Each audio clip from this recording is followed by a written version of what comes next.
Hi guys, welcome to the first episode from Sketch to Cinematic IP. Our thing today is defining your goal and theme.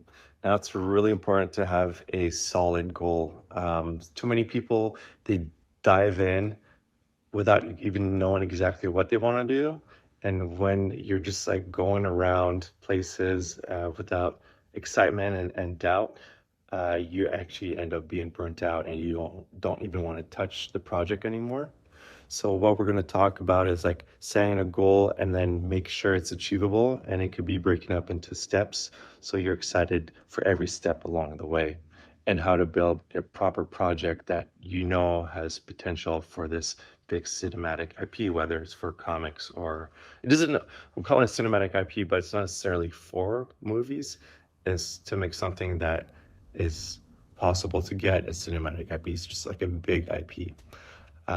So any good project, which is, Dragon Ball, sure they didn't intend it to be as big as it was, but all he wanted to do was a good comic, and it was so good that it's easy to translate it to different avenues. All right, so what it is that you want to do. So it's very clear vision. So it could be, is it just a comic? Is it just an animated feature concept? Is it a game? Is it just a pitch Bible?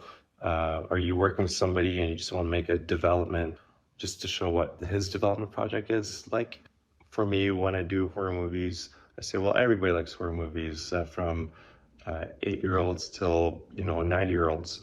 Movie that I'm trying to make, it is a bit more catered to, like, if it's teenagers in the movies, then you're probably skewed more to teenagers watching it, even though it's a horror movie and a lot of people like horror movies no matter what the age. You got to think of the scope, the visual style. The style can be very cartoony, it could be very realistic, it could be clean lines, again, sketchy lines.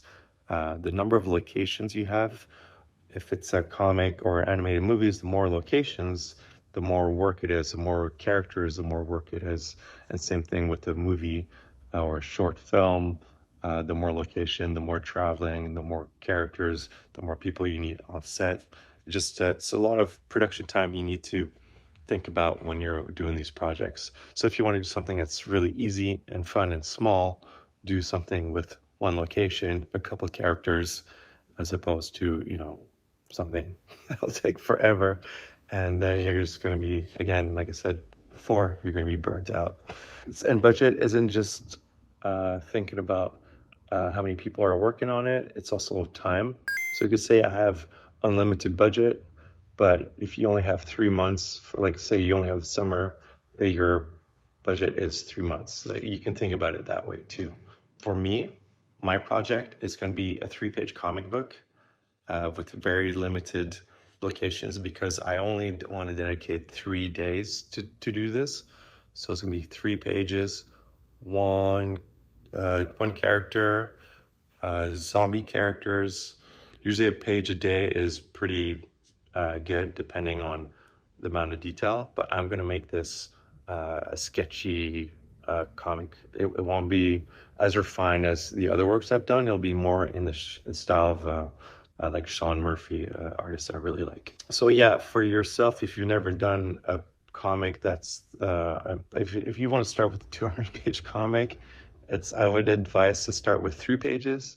From 3 pages, go to a 10-page comic. From 10 pages, you go to a 30-page comic. And from 30-page, then you should know a lot about yourself and what you like to do. And then you could try and do the 200-page comic. All those steps will help you define who you are and what you like to do. So if you like to draw monsters and you like to draw buildings, so have something with monsters destroying buildings. Mike Mignola is known for loving to do monsters, and he created a career drawing the Hellboy, and you can tell that every time he's drawing it, he's having a really, really good time.